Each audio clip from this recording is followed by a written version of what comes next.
আমরা সেরকম 19 জন। মিটিংয়ে যেটা হয়েছে সেটা হচ্ছে অনাস্থার ব্যাপারে যাতে সবাই মিলে হাজির হই সেটা, আর অন্য কিছু না। হ্যাঁ, মেসেঞ্জরি। হ্যাঁ, এই ব্যাপারে আমি কিছু বলবো না। ঝাড়খণ্ডে কি আপনারা কোনো বৈঠক করেছেন এই সব নেতাদের নিয়ে, তৃণমূলের জেলা পরিষদের জেলা পরিষদ সদস্যদের নিয়ে? এই ধরনের কোনো খবর, কোনো বৈঠক ঝাড়খণ্ড, পশ্চিমবঙ্গ এসব কোনো জায়গায় কোনো বৈঠক করার প্রয়োজন আমাদের আছে বলে আমাদের মনে হয় না। এসব মিথ্যা কথা। নমস্কার, আপনারা দেখছেন S2S মিডিয়া। দর্শক বন্ধু, আশা করি ভালো আছেন। আজকে আমরা একটা নতুন বিষয় নিয়ে এসেছি, যেটা বীরভূমের রাজনীতিতে আগে কখনো আমরা শুনতে পাইনি বা এই ধরনের ঘটনা আমরা দেখতে পাইনি। সেটা হলো রিসোর্ট কালচার। তো তার পরিপ্রেক্ষিতে আমাদের কাছে যেটা খবর আসছে, যে তার পরিপ্রেক্ষিতে এই বিভিন্ন জেলা পরিষদের নির্বাচিত সদস্যদেরকে নিয়ে একটা ম্যাসাঞ্জরের একটি রিসোর্টে কিছু আলোচনা হয়েছে। এইটা একটা গুরুত্বপূর্ণ খবর হিসাবে শোনা যাচ্ছে। ঠিক। তো সেইটার বিষয়ে আপনি যদি কিছু দর্শকদের আলোকপাত করেন। প্রথমে S2S মিডিয়ার সকল দর্শককে নমস্কার। আমি সঞ্জয় চক্রবর্তী, S2S মিডিয়ার পক্ষ থেকে আপনাদের সবাইকে স্বাগত জানাচ্ছি। দেবুদা যে প্রশ্নটা বা বিষয়টা উত্থাপন করেছেন সেটা হচ্ছে যে রিসর্ট কালচার। এই বিষয়টা ইতিমধ্যে খবর আকারে সমাজ মাধ্যমে এসছে এবং মেন স্ট্রিম যে সমস্ত মিডিয়া আছে তারাও এই খবরটা কভার করেছে, আমরা দেখেছি। এবার বিষয়টা নিয়ে দুটো পরস্পর বিরোধী বক্তব্য এসছে। বিজেপির পক্ষ থেকে বিজেপির যিনি জেলা সভাপতি আছেন উদয় শঙ্কর ব্যানার্জি, তাকে যখন এই বিষয়ে আমরা প্রশ্ন করি যে এরকম কোনো অনাস্থা প্রস্তাব আসার আগে কোনো মিটিং হয়েছিল কি না, পড়শি রাজ্য ঝাড়খণ্ডে কোনো রিসর্টে কোনো বৈঠক হয়েছিল কি না, তৃণমূলের যারা জেলা পরিষদের এই মুহূর্তে মেম্বার আছে বা যারা 19 জন সই করে সভাধিপতির বিরুদ্ধে অনাস্থা চিঠিতে সাইন করেছিলেন তাদেরকে নিয়ে কোনো বৈঠক বা স্ট্র্যাটেজি কী হবে 21 তারিখের এই সংক্রান্ত বিষয়ে কোনো বৈঠক হয়েছিল কি না। বিজেপি জেলা সভাপতি উদয় শঙ্কর ব্যানার্জি তিনি কিন্তু বিষয়টা অস্বীকার করেন, তিনি এই ধরনের কোনো বৈঠকের কথা স্বীকার করেন। ঝাড়খণ্ডে কি আপনারা কোনো বৈঠক করেছেন এই সব নেতাদের নিয়ে, তৃণমূলের জেলা পরিষদের জেলা পরিষদ সদস্যদের নিয়ে? এই ধরনের কোনো খবর, কোনো বৈঠক ঝাড়খণ্ড, পশ্চিমবঙ্গ এসব কোনো জায়গায় কোনো বৈঠক করার প্রয়োজন আমাদের আছে বলে আমাদের মনে হয় না। এসব মিথ্যা কথা। পাশাপাশি একই বিষয়ে নবগোপাল বাউরি, যিনি এই যে বিরোধী যারা এবারে তৃণমূলের পক্ষ থেকে যারা জেলা পরিষদের এই অনাস্থা প্রস্তাব অর্থাৎ কাজল শেখ সভাধিপতির বিরুদ্ধে যে অনাস্থা প্রস্তাবে তারা ডাক দিয়েছিলেন, তো সেই অনাস্থা প্রস্তাবের যারা সমর্থন করেছিলেন তাদের অন্যতম হচ্ছেন নবগোপাল বাউরি খয়রাশোল থেকে। তো নবগোপাল বাউরি জেলা পরিষদের যিনি মেম্বার, তিনি যখন আমরা দেখলাম জেলা পরিষদের সভাধিপতি কাজল শেখ তিনি যখন আর অনাস্থা প্রস্তাবে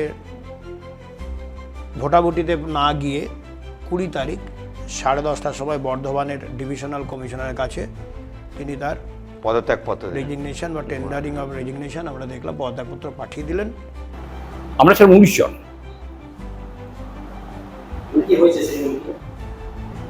মিটিংয়ে যেটা হয়েছে সেটা হচ্ছে অনাস্থার ব্যাপারে যাতে সবাই মিলে হাজির হই সেটা, আর অন্য কিছু না। হ্যাঁ, মেসেঞ্জরি। হ্যাঁ, এই ব্যাপারে আমি কিছু বলবো না। আমরা এটা দেখেছিলাম যে জেলা পরিষদের সভাধিপতি আর সময়ের সঙ্গে আর বেশি লড়াই না গিয়ে নিজেকে সরিয়ে নিলেন। ঠিক, কারণ তিনি বুঝে গেছিলেন যে এই লড়াইটা তার কাছে অসম লড়াই। খবর তার কাছে যা আসছিল যে প্রায় 50 জন সদস্যের মধ্যে 52 জন জেলা পরিষদের সদস্য, তার মধ্যে 50 জন হচ্ছে 51 জন তৃণমূলের, একজন কংগ্রেসের, একজন মারা গেছেন অনুজ চক্রবর্তী, 50 জন।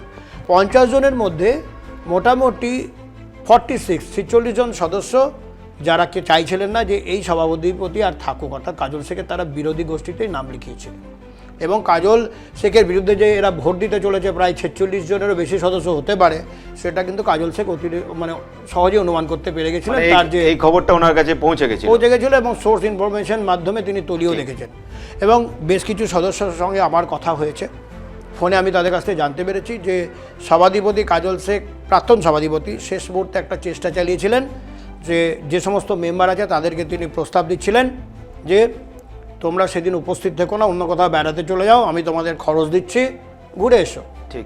উপস্থিত না থেকে কার্যত ভোটাভুটি থেকে দূরে থাকতে একটা নির্দেশ দিচ্ছিলেন। কিন্তু সকলেই তার এই প্রস্তাব প্রত্যাখ্যান করেন এবং তারা বলেন যে না, আমরা ভোটাভুটিতে যাব।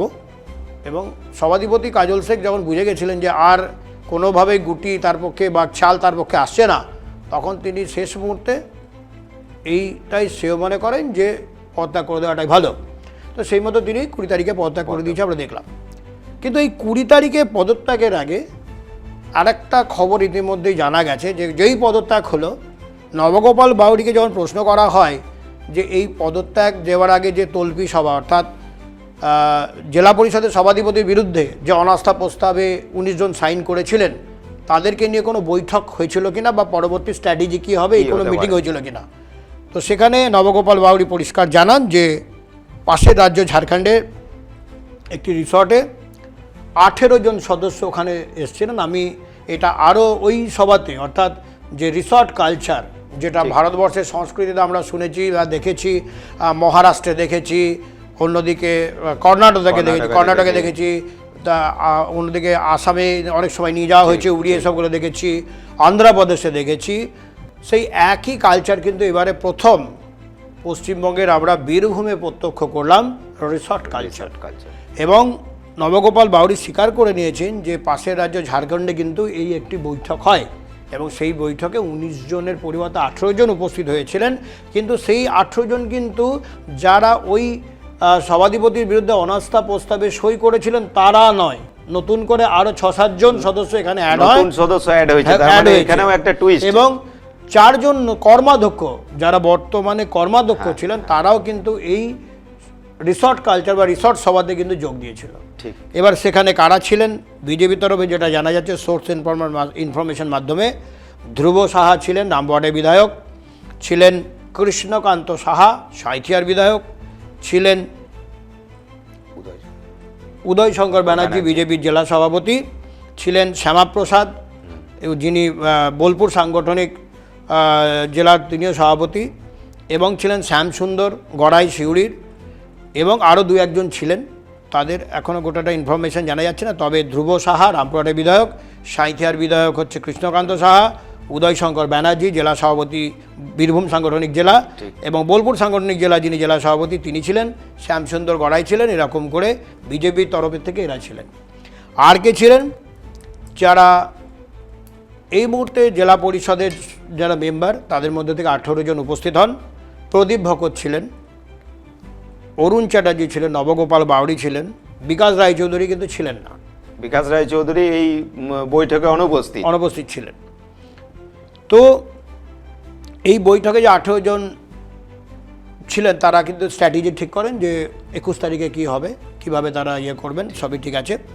কিন্তু তারপরে কিন্তু এই বৈঠকের ব্যাপারটা বিজেপির তরফ থেকে অস্বীকার করা হয়। যদিও আমরা দেখলাম যে যখন জেলা পরিষদের সভাধিপতি কাজল শেখ পদত্যাগ করে দিলেন, তারপরে কিন্তু নবগোপাল বাউরির যে রিয়াকশন দিয়েছে তাদের কিন্তু পরিষ্কার জানিয়েছেন যে একটা বৈঠক হয়েছিল এবং সেই বৈঠকে আমরা উপস্থিত ছিলাম। ঠিক।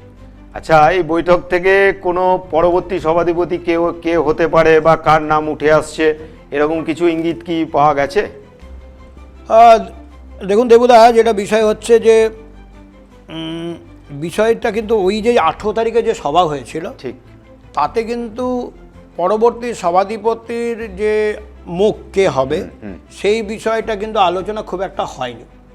সেখানে যে বিষয়টা ছিল সেটা হচ্ছে বর্তমান যিনি সভাধিপতি ছিলেন অর্থাৎ ফায়জুল হক বা কাজল শেখ, তাকে সরিয়ে দিয়ে পরবর্তী মিটিংয়ে ঠিক করা হবে।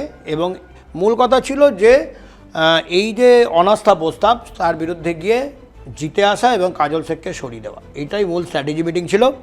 তবে তারপরে হয়ে গেল 20 তারিখ অনাস্থা আসার জন্য কাজল শেখ পদত্যাগ করতে বাধ্য হলো এবং 19 তারিখে আমরা দেখলাম, 20 তারিখে দেখলাম বৃহস্পতিবার তিনি 10:30টার সময় বর্ধমান ডিভিশনাল কমিশনের কাছে তার পদত্যাগপত্র পাঠিয়ে দেন এবং ডিভিশনাল কমিশনারের পক্ষ থেকে একটি অলরেডি নোটশিট জারি করে বলা হয় যে তিনি পদত্যাগ করেছেন।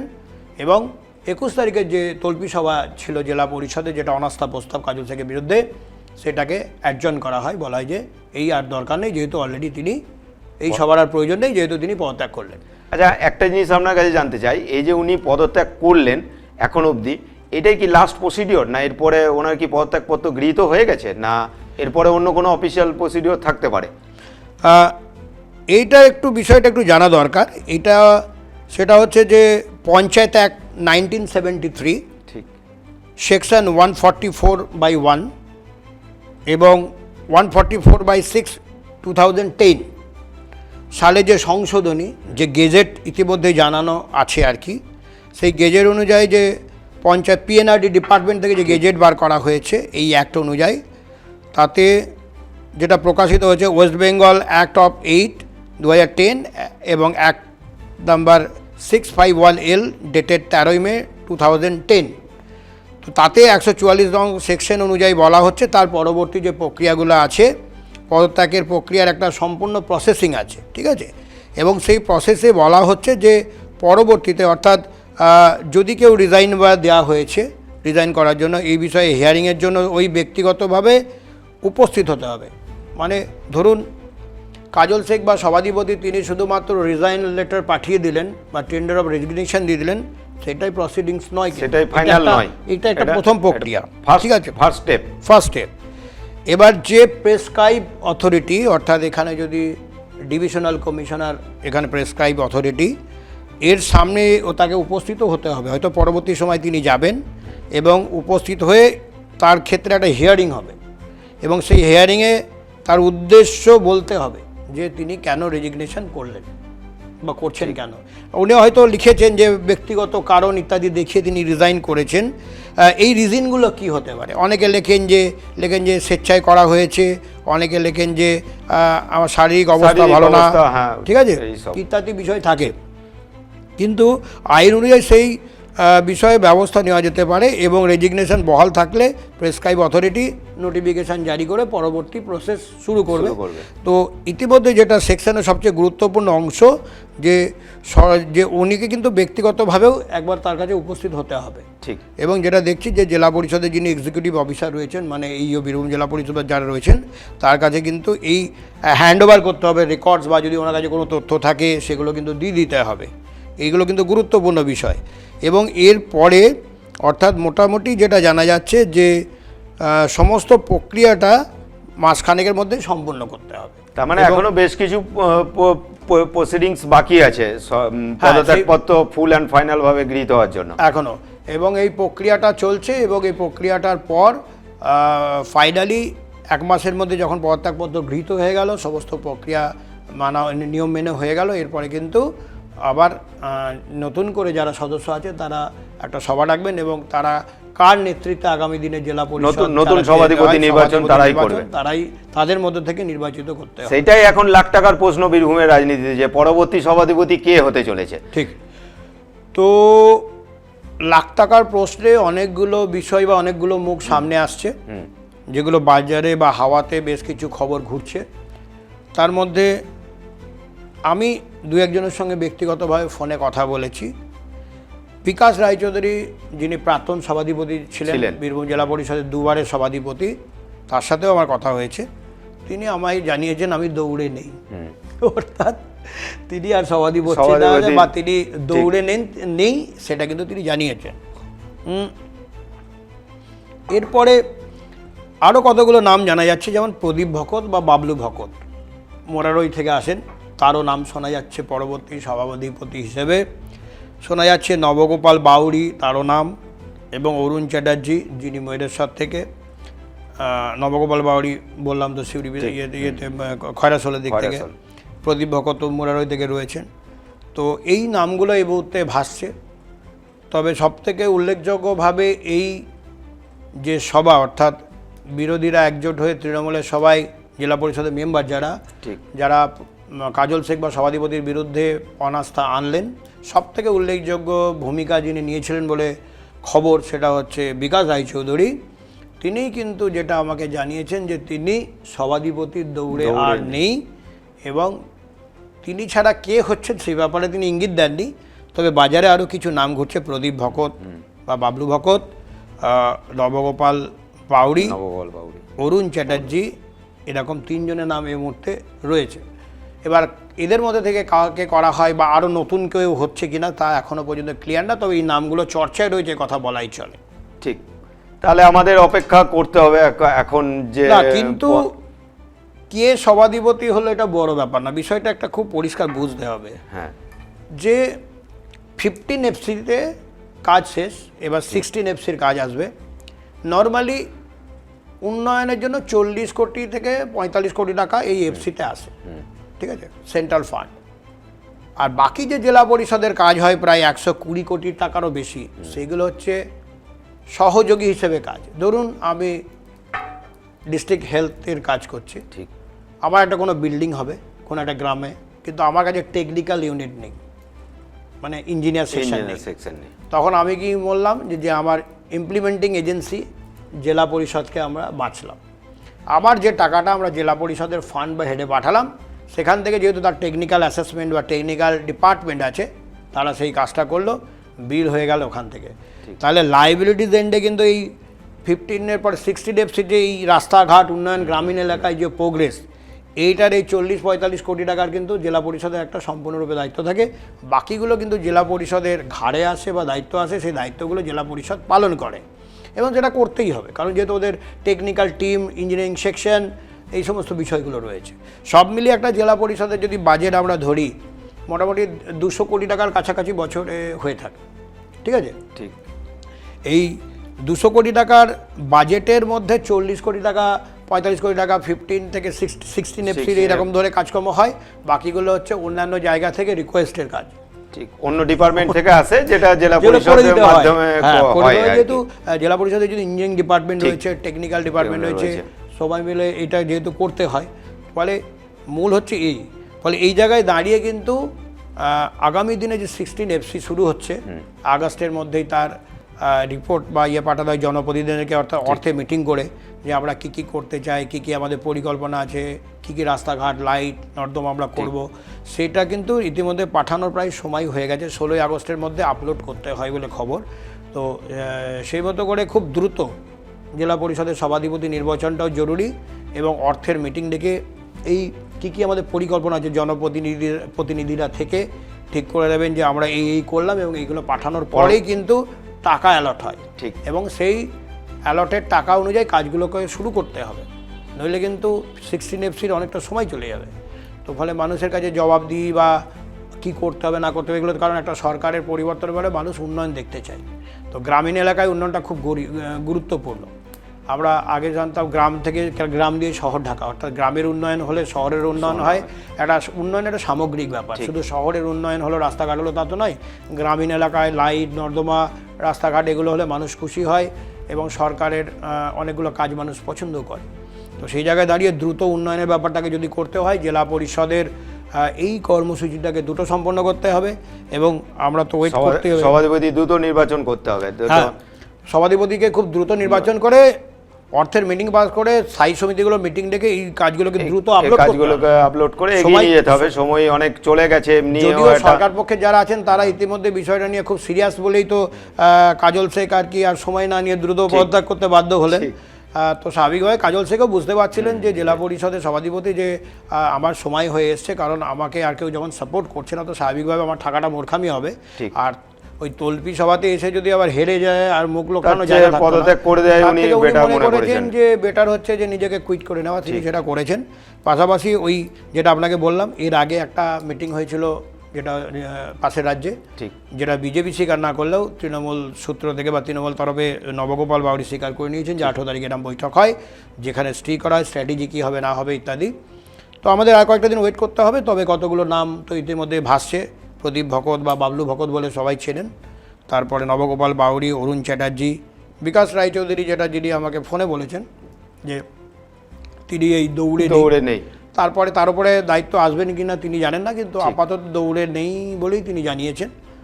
আর এর মধ্যে কাজল শেখের এই পদত্যাগ প্রসঙ্গে আমরা যে বক্তব্য শুনেছি, কেষ্টদা বা অনুব্রত মণ্ডল তিনিও বলেছেন যে আসলে অনেক দুর্নীতির সঙ্গে যুক্ত হয়ে পড়েছিলেন, জেলায় উন্নয়নটা ব্যাহত হয়েছে, অনেকটাই পিছিয়ে পড়েছিল কাজল শেখের আমলে। ফলে কাজল শেখের পদত্যাগ জরুরি ছিল এবং সবাই কেউ চাইছিল না বলে তার পদত্যাগ হয়েছে। ভালোই হয়েছে তিনি সরে গেছেন, নইলে এমনিতেই হারতেন। তো সব মিলিয়ে এই মুহূর্তে জেলা পরিষদের যে আপনার সভাধিপতির পদত্যাগ, পরবর্তী সময় সভাধিপতি কে হবে এই নিয়ে তো আমরা সবাই থাকবোই আলোচনায়, কিন্তু তার মধ্যে রিসর্ট কালচার, যেটা আমাদের বীরভূম তথা পশ্চিমবঙ্গের কালচারের মধ্যে ছিল না, সেটা যুক্ত হয়েছে। যেটা যুক্ত হয়েছে, এবং সেটা একটা মানে অলরেডি তার স্বীকারোক্তিও পাওয়া গেছে। কারণ ঠিক। তৃণমূলের যারা জেলা পরিষদের মেম্বার তারা স্বীকার করে নিয়েছেন এই সভা হয়েছে, বিজেপির তরফ থেকে কিন্তু স্বীকার করা হয়েছে এরকম কোনো সভা হয়নি। অন্যদিকে দীপক দাস, শহরের বিজেপির এক নেতা দীপক দাস বা বাবন দাস, তিনি যেটা বলছেন, জেলা পরিষদের যিনি সভাধিপতি হন, মূল কথা হচ্ছে দেশ এবং রাজ্য বিজেপি চালাচ্ছে, ফলে তাকে তাদের কথা শুনেই চলতে হবে। ফলে তিনি পুতুল রাজাতে পরিণত হবে, এই কথা বোঝাই যায়। বাবন দাসের বক্তব্য তাই মানে দাঁড়াচ্ছে। পাড়ার মোড়ে মোড়ে মিষ্টি বিলি যেন পশ্চিমবাংলা তথা সিউড়িটাকে জেহাদি স্থানে পরিণত করেছিল। তো আমাদের আমলে কোনো জেহাদির কোনো জায়গা নেই, তার প্রমাণ আমরা করলাম। ভালো যদি চায় গুটিয়ে পাটিয়ে কেটে পড়ুক, আগামী দিন সে মৃত্যুতে থাকুক আর মৃত্যুতে থাকুক, আমরা ছাড়ার জায়গায় নাই।